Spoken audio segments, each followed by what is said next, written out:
नमस्कार साथियों, मैं आपका दोस्त विष्णु कुमार जांगिड आप सभी दोस्तों का हार्दिक स्वागत करता हूं, अभिनंदन करता हूं भारत के सबसे बड़ी online education platform Rajasthan exam पर। साथियों, ये चैनल डेडिकेट है राजस्थान के आरपीएससी और आरएसएम एसएसबी बोर्ड की जितनी भी अपकमिंग एग्जाम्स हैं उनके लिए आपके साथ प्रत्येक subject history, polity, geography, economics, IR, Hindi, English, mathematics, reasoning, current affair सबके लिए डेडिकेट चैनल है आपके।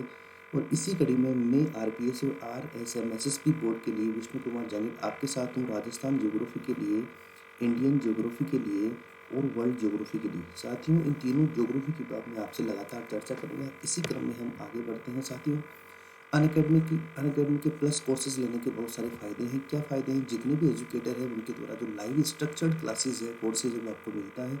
आपकी कंप्लीट तैयारी होती है, अनलिमिटेड लाइव एक्सेस आपको मिलता है। आप अपनी कैपेसिटी की जांच कर सकते हैं। डाउट क्लियरिंग सेशन यहाँ पे क्लासेस होती है। यहाँ पर सब्जेक्ट को समझने के बजाय आकर्षक तरीके से आपको समझाया जाता है। साथियों, कुछ ना कुछ बात तो होगी। पीडीएफ डाउनलोड कर सकते हैं, टेस्ट सीरीज ज्वाइन कर सकते हैं, अच्छा गाइडेंस ले सकते हैं। मेरे प्यारे मित्रों, आपको करना क्या है? अनअकैडमी का लर्निंग ऐप डाउनलोड करना है, आपके मोबाइल नंबर रजिस्टर्ड करके अपने आप को सेल्फ वेरीफाई करना है। उसके बाद आरपीएससी सेक्शन में जाना है और प्लस कोर्स पे क्लिक करके आपको 24 मंथ्स के लिए आप 350 रुपये महीने से कोर्स खरीद सकते हो। बिल्कुल आसान है भाई। साथ ही आरपीएससी सेक्शन में जाकर विष्णु कुमार जांगिड को फॉलो कीजिए, जिससे आने वाले जितने भी एग्जाम हैं और जितने भी टेस्ट हैं आपके राजस्थान ज्योग्राफी के और इंडियन ज्योग्राफी के, वो टेस्ट आपको लगातार मिल सकें। ये टेस्ट फ्री ऑफ कॉस्ट होते हैं साथी।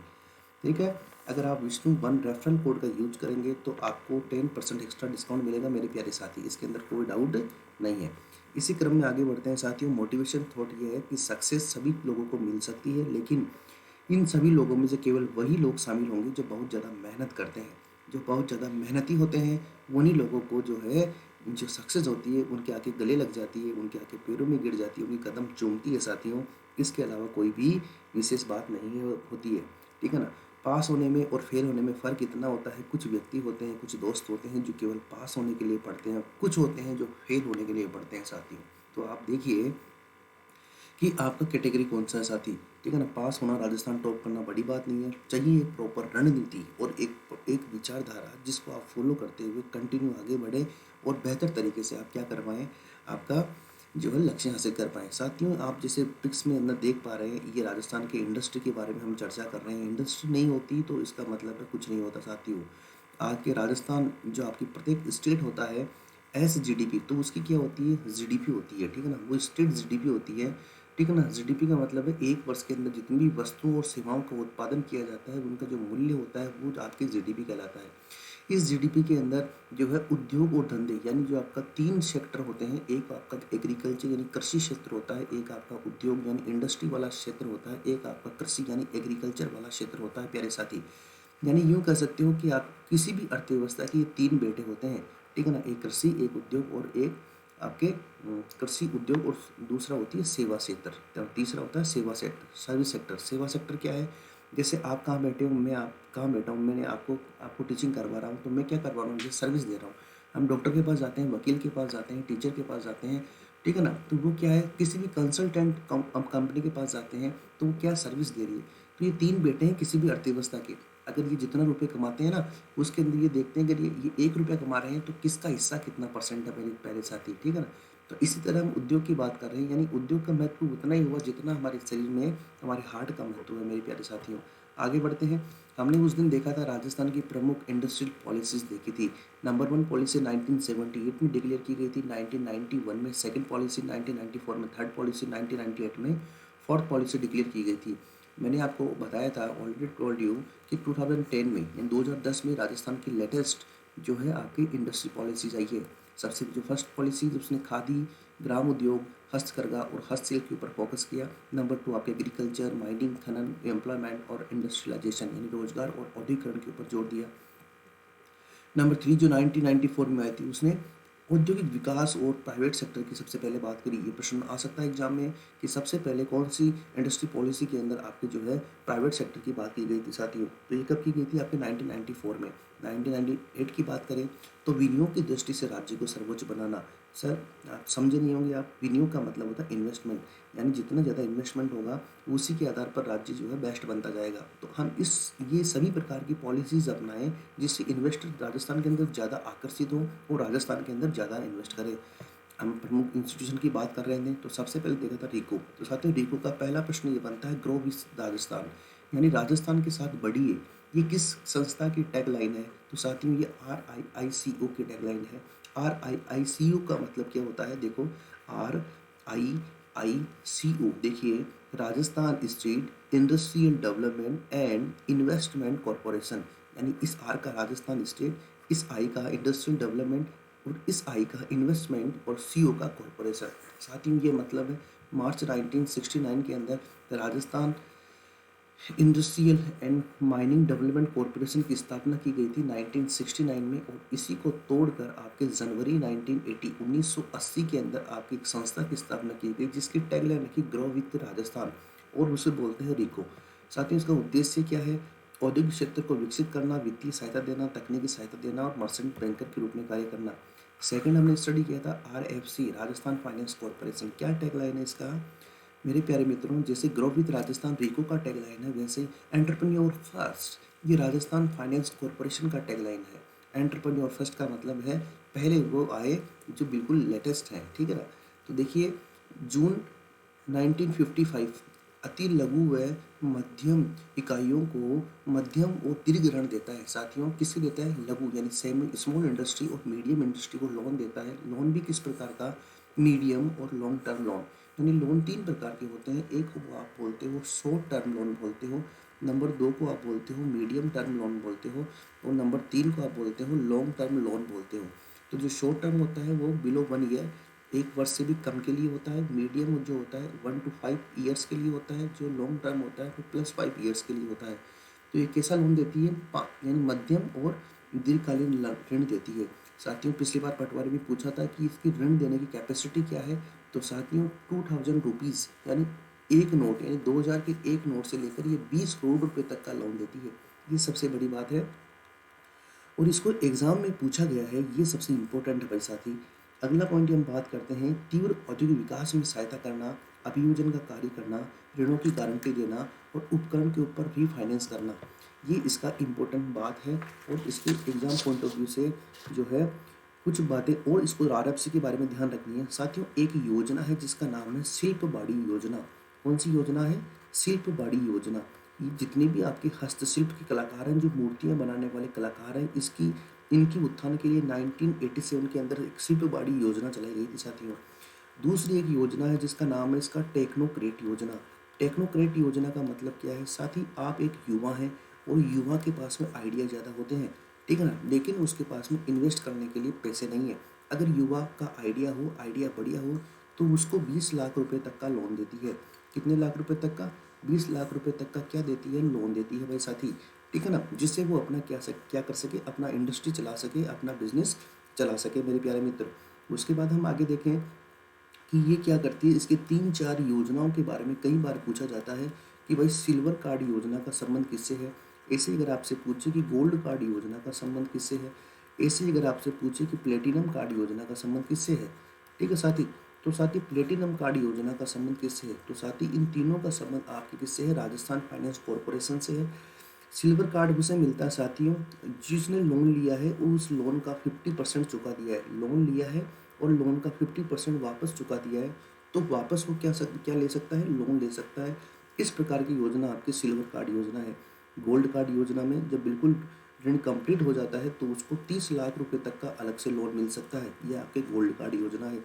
जो प्लेटिनम कार्ड योजना है उसका मतलब ये होता है कि दूसरी संस्थाओं से कहीं पे लोन ले रखे हैं, यानी अन्य कंपनियों से क्या ले रखे हैं? लोन ले रखे हैं और उनको 2 वर्ष के अंदर चुका दिए हो, यानी उसका रिकॉर्ड कैसा है उसको देखते हुए प्लेटिनम कार्ड जारी किया जाता है। तो साथ ही ये तीनों योजनाएं किसकी है? आपके राजस्थान फाइनेंस कॉरपोरेशन की है। एंटरप्रेन्योर फर्स्ट इसका क्या है? इंपॉर्टेंट लोगो है। तो उसके बाद हमने चर्चा करेंगे राजसिको की।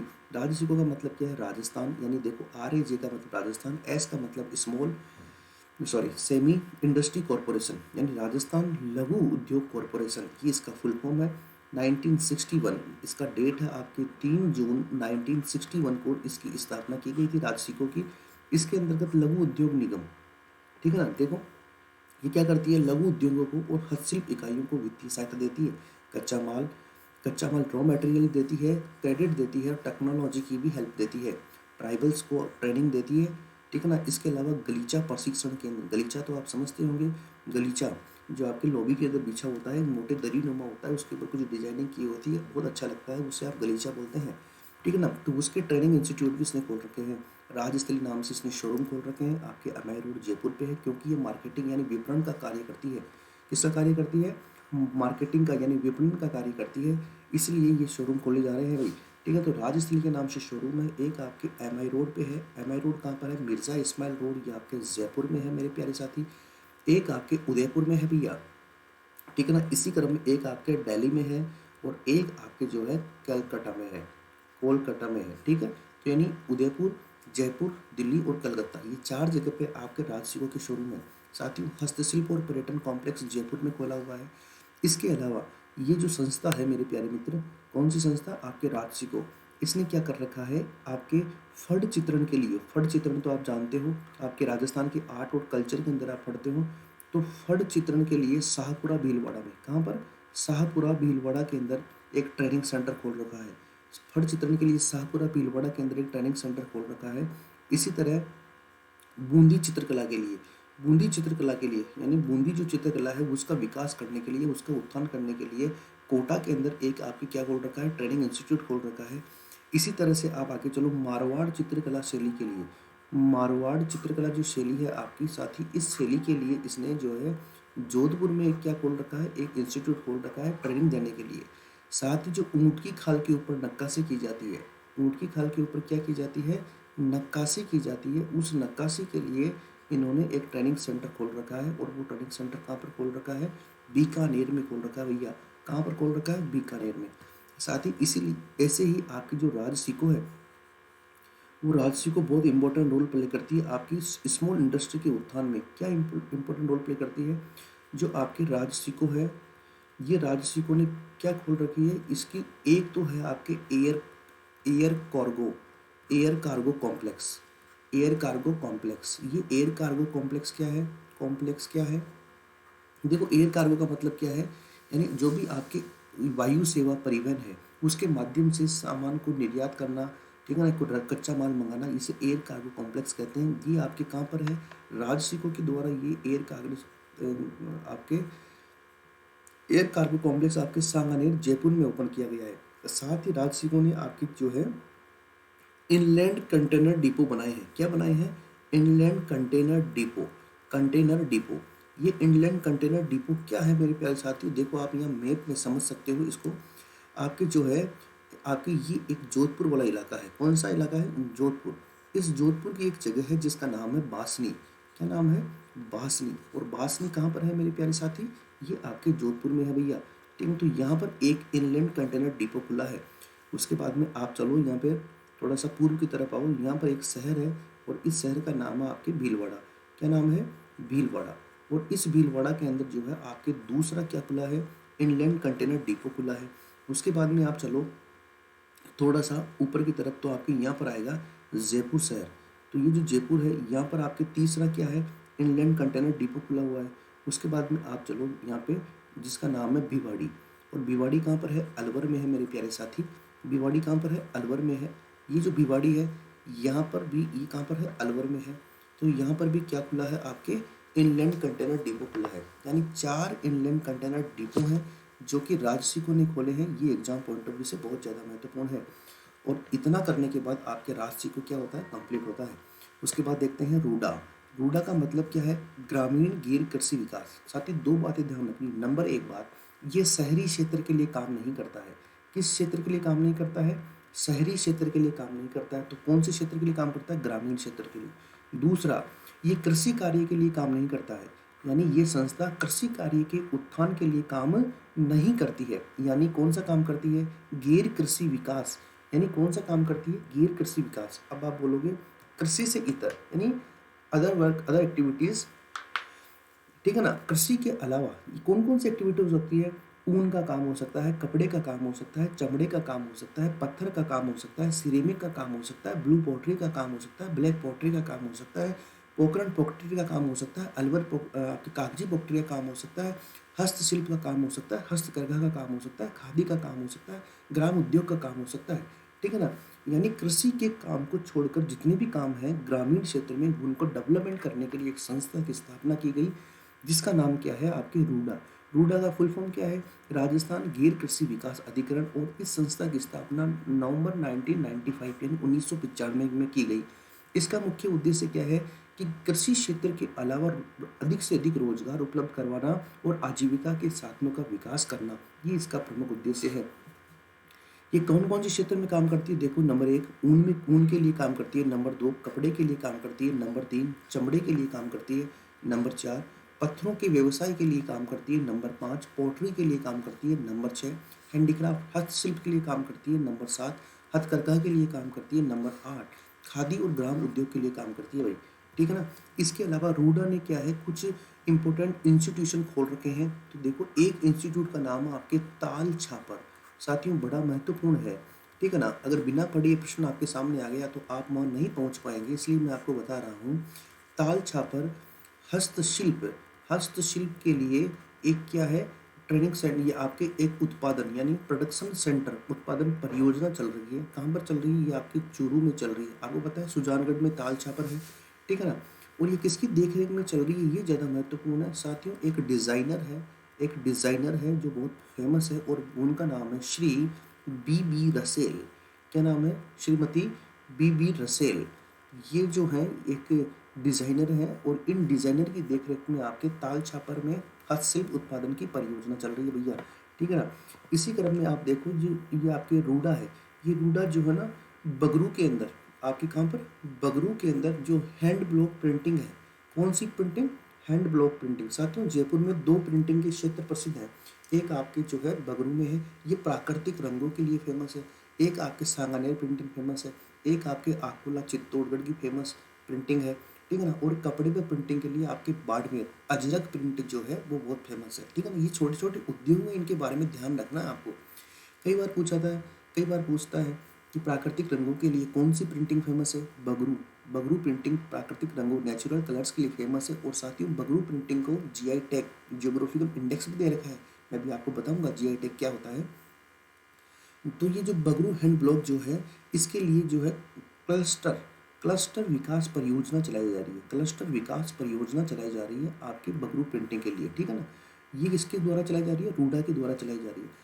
ऐसे ही आपके जो कोटा डोरिया है, कौन सा डोरिया है? कोटा डोरिया। इसको भी जीआई टैग मिला हुआ है आपके राजस्थान में। जान के ताजुब होगा, लगभग 11 चीज़ें हैं जिसे जीआई टैग मिला हुआ है। कोटा डोरिया, कोटा डोरिया जो है मेरे प्यारे साथी, कोटा डोरिया क्लस्टर जो है, ये इसकी परियोजना चलाई जा रही है। कहाँ पर? आपके राजस्थान की शैक्षणिक नगरी कोटा के अंदर चलाई जा रही है। और मेरे प्यारे साथी, सबसे बड़ी बात है आपके क्या है, ये आपके राजस्थान है। और इस राजस्थान की अगर मैं बात करूं तो राजस्थान को आप देखोगे, ये जयपुर शहर है राजस्थान में। और इस जयपुर जिले में यहाँ पर एक जगह है, और इस जगह का नाम क्या है साथियों? इस जगह का नाम है आपके कोट जेवर। क्या नाम है? इस जगह का नाम क्या है आपके? कोट जेवर। और मेरे प्यारे साथी, ये जो कोट जेवर है, ये कोट जेवर कहाँ पर है? ये दूदू कस्बे के पास में है। और दूदू कस्बा कहाँ पर है? आपके जयपुर शहर में है। यानी ये आपके जयपुर से जब आप अजमेर की तरफ मूव करोगे तो यहाँ से लगभग मिडिल वे पर आपके एक छोटा सा कस्बा है जिसका नाम है आपके दूदू कस्बा। ठीक है साथी? तो ये जो दूदू कस्बा है, यहीं पर कोट जेवर गाँव है। इसके अंदर, दूदू के अंदर क्या खोला है, इसलिए फेमस है ये गाँव, क्योंकि यहाँ पर ब्लू पॉटरी के लिए, किसके लिए? Blue pottery. ब्लू पॉटरी के लिए इन्होंने, एक रूडा ने क्या खोला है? एक रूरल बिजनेस हब बनाया है। रूरल बिजनेस हब खोला है। इसलिए ये जो कोट जेवर है, ये बड़ा चर्चा में रहा है भाई। ठीक है ना? और यहीं पर इसी रूट के ऊपर, पता है आपको, इसी रूट के ऊपर जो है आपके साइंस सिटी का निर्माण हो रहा है दहमी कला में। किसका निर्माण हो रहा है? साइंस सिटी का निर्माण हो रहा है। ठीक है, आगे बढ़ते हैं मेरे प्यारे साथी। ठीक है, एक आपके इंस्टीट्यूट है जिसका नाम है उद्योग संवर्धन ब्यूरो। उद्योग संवर्धन ब्यूरो का मतलब क्या है? एक ऐसी संस्था है जो उद्योगों के संवर्धन के लिए, यानी उसके उत्थान के लिए, उसके विकास के लिए काम करती है। ठीक है ना? इसकी स्थापना द्वितीय उद्योग नीति, जो दूसरी आपकी औद्योगिक पॉलिसी आई थी, उसके माध्यम से हुई थी और 1991 में इसकी स्थापना की गई थी। और इसका मुख्यालय कहाँ पर है? इसका हेड ऑफिस जयपुर में है भाई। ठीक है ना। आरएस के अंदर ये बड़ा अच्छा प्रश्न पूछा गया है। ठीक है ना। आरएस के अंदर बहुत बड़ा अच्छा प्रश्न पूछा गया है ये। तो देखो, उद्योग संवर्धन ब्यूरो, आपको ध्यान रखना है, राजस्थान में उद्योग को बढ़ावा देने के लिए, उद्योग का विकास करने के लिए बड़ी महत्वपूर्ण संस्था है, जो कि निवेश को आकर्षित करती है और न केवल स्थानीय निवेश को बल्कि विदेशी निवेश को भी आकर्षित करने के लिए बहुत इंपॉर्टेंट रोल प्ले करती है। स्थापना 1991, हेड ऑफिस जयपुर में। उसके बाद में एक आपकी इंस्टीट्यूट है जिसका नाम है राजस्थान कंसल्टेंसी ऑर्गेनाइजेशन लिमिटेड। साथियों, सबसे पहले तो कंसल्टेंसी जो शब्द है इसके ऊपर चर्चा करते हैं। कंसल्टेंसी का मतलब क्या होता है? राय देना। राय देने का मतलब क्या होता है? जैसे आप अगर किसी से राय देने जाते हो तो क्या बोलते हैं? मैं कंसल्ट करने गया था, यानी कंसल्ट करने गया था। तो ये जो ऑर्गेनाइजेशन है, इसका शॉर्ट फॉर्म क्या है? राजकोन। क्या शॉर्ट फॉर्म है इसका? राजकोन, यानी राजस्थान। देखो, आप ना इनकी शॉर्ट फॉर्म रटने की बजाय समझ लोगे ना तो ज़्यादा फायदेमंद रहोगे। देखो, राजकोन के अंदर राज का मतलब क्या है? राजस्थान। कोन का मतलब क्या है? कंसल्टेंसी। ठीक है ना। और organisation, Rajasthan consultancy organisation limited, ये इसकी फॉर्म है, फुल फॉर्म है। तो साथियों, ये जो राजकोन है, इसको आपको एग्जाम में पूछा जा सकता है कि राजकोन का मतलब क्या है। तो राजकोन का मतलब राजस्थान कंसल्टेंसी ऑर्गेनाइजेशन लिमिटेड है, जो क्या करती है? कंसल्टेंसी का मतलब सलाह देती है। तो देखो, छोटे और मध्यम उद्योगों को, यानी जो आपकी स्मॉल इंडस्ट्री है उनको, जो मीडियम इंडस्ट्री है उनको क्या करती है? टेक्नोलॉजी यानी तकनीक, विपणन यानी मार्केटिंग, प्रबंधकीय यानी मैनेजमेंट, विकासात्मक यानी डेवलपमेंट और वित्तीय यानी फाइनेंशियल, परामर्श यानी एडवाइस, सर्विस यानी परामर्श सेवाएं प्रदान करने के उद्देश्य से इसकी स्थापना की गई है। और इसकी स्थापना कब की गई? 1978, 1978 में की गई। और इसका मुख्यालय कहाँ पर है? जयपुर में है। साथियों, समझ गए होंगे आप, ये तकनीकी सहायता देती नहीं है, विपणन करती नहीं है, प्रबंध करती नहीं है, विकास करती नहीं है, वित्तीय पैसा देती नहीं है, लेकिन क्या देती है? इनके लिए सहायता देती है। अगर आप जो है बिजनेस लगाना चाहते हैं तो आप राजकोट के पास जाइए और बताइए कि साहब, मेरे पास में 2 करोड़ रुपए हैं, मैं 10 करोड़ का बिजनेस करना चाहता हूँ, मैं किस तरह से इसे स्टार्ट कर सकता हूँ। तो वो फिर आपको पूरी गाइडेंस देते हैं, पूरी गाइडलाइन बताते हैं कि आप इस स्टेप को फॉलो कीजिए और उसके बाद में आप आगे बढ़िए। ठीक है मेरे प्यारे साथी। तो ये राजकोट संस्था है। राजकोट की फुल फॉर्म क्या है? ये भी आरपीएससी ने कई बार एग्जाम में पूछी है। आगे बढ़ते हैं। एक इंस्टीट्यूट है साथियों जिसका नाम है आपके राजस्थान फाउंडेशन। राजस्थान फाउंडेशन, जिसे नाम से ही पता चल रहा है, राजस्थान की नींव मजबूत करने के लिए। तो साथी, हम जानते हैं ये आपके राजस्थान है और इस राजस्थान से कुछ हमारे जो है लोग हैं वो विदेश जाते हैं कमाने के लिए। जब विदेश कमाने के लिए जाते हैं तो फिर वो कमा कर क्या करते हैं? वापस पैसा भेजते हैं राजस्थान में। तो उससे राजस्थान का विकास होता है। और कुछ लोग होते हैं जो विदेश के अंदर जाकर ही सेट हो जाते हैं। ठीक है ना। एनआरआई होते हैं, पीआईओ होते हैं।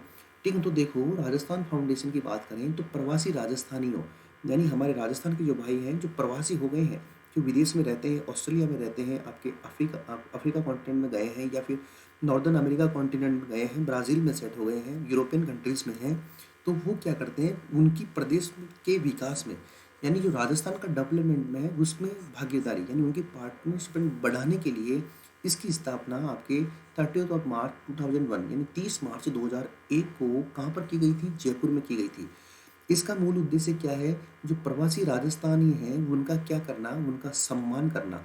और सम्मान किस लिए करना? एक तो उसने हमारे राजस्थान का नाम रोशन पूरे भारत, पूरे विश्व में नाम रोशन किया है। दूसरा, राजस्थान की अर्थव्यवस्था में योगदान देते हैं। और दूसरा, इसका मुख्य उद्देश्य होता है कि राजस्थान के अंदर निवेश को आकर्षित करने के लिए, यानी इन्वेस्टमेंट को बढ़ाने के लिए जो है उनके साथ में जो है हाथ मिलाया जाता है कि आपका राजस्थान है, आप यहाँ पर पले बड़े हैं, आप यहाँ पर विकसित हुए हैं, इसलिए आपकी ड्यूटी बनती है कि राजस्थान के विकास में आपका योगदान महत्वपूर्ण हो।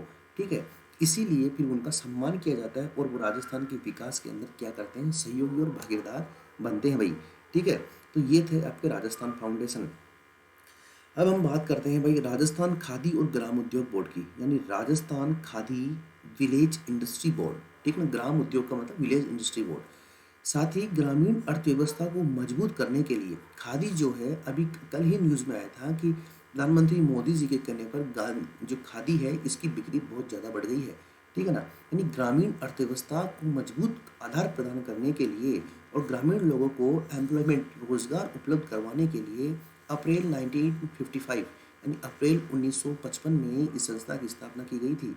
और इसका हेड ऑफिस कहाँ पर है? आपके जयपुर डिस्ट्रिक्ट में है, यानी भारत की गुलाबी शहर राजस्थान की राजधानी जयपुर में इसका क्या है? हेड ऑफिस है। देखो, Rajasthan khadi and village industry board. साथ ही खादी जो है हमारे भारत की बहुत पहले पूरी पुरानी परंपरा रही है, ठीक है ना। और आज भी आप देखोगे खादी की लोकप्रियता में कोई कमी नहीं है। मानते हैं एक तरफ ब्राह्मण्स, विमल, सियाराम ये सभी खड़े हैं, लेकिन खादी जिस हिसाब से पहले खड़ी थी उसी हिसाब से आज खड़ी है। और न केवल खड़ी है बल्कि हमारे ग्रामीण क्षेत्र के अंदर लगभग 10% से ज़्यादा लोगों को रोजगार देती है, ठीक है। और साथ ही साथ न केवल भारत में बल्कि पूरे विश्व में खादी की अब परचम लगातार बढ़ रहा है भाई साथी, ठीक है। तो अप्रैल 1955 में इसकी स्थापना की गई और इसकी स्थापना आपके जयपुर शहर में की गई थी। आगे बढ़ते हैं। अब इंडस्ट्री आती है आपके सूती वस्त्र उद्योग। आपका पहला उद्योग शुरू होता है सूती वस्त्र उद्योग। सूती वस्त्र उद्योग की हम बात करें तो सबसे पहले हम जानेंगे कि सूती वस्त्र उद्योग क्या है। तो साथ ही सूती वस्त्र उद्योग किसके ऊपर आधारित है? किसी खान के ऊपर आधारित है क्या कि खान से खनिज निकलेगा और सूती वस्त्र बनेगा? नहीं। तो ये किसके ऊपर आधारित है? ये आपकी कृषि के ऊपर आधारित है। यानी इसका जो सूत होता है, जो कच्चा माल होता है, वो किससे बनता है? वो कपास से बनता है। और कपास किसी खान में लगती है या खेत में लगती है? कपास आपके नरमा कपास होती है, आपके अमेरिकन कपास होती है। इन कपास की खेती की जाती है कहाँ पर? राजस्थान में, भारत में, पूरे विश्व में। और इसी कपास से किस इंडस्ट्री की स्थापना हुई? सूती वस्त्र की। यानी ये कृषि आधारित उद्योग है।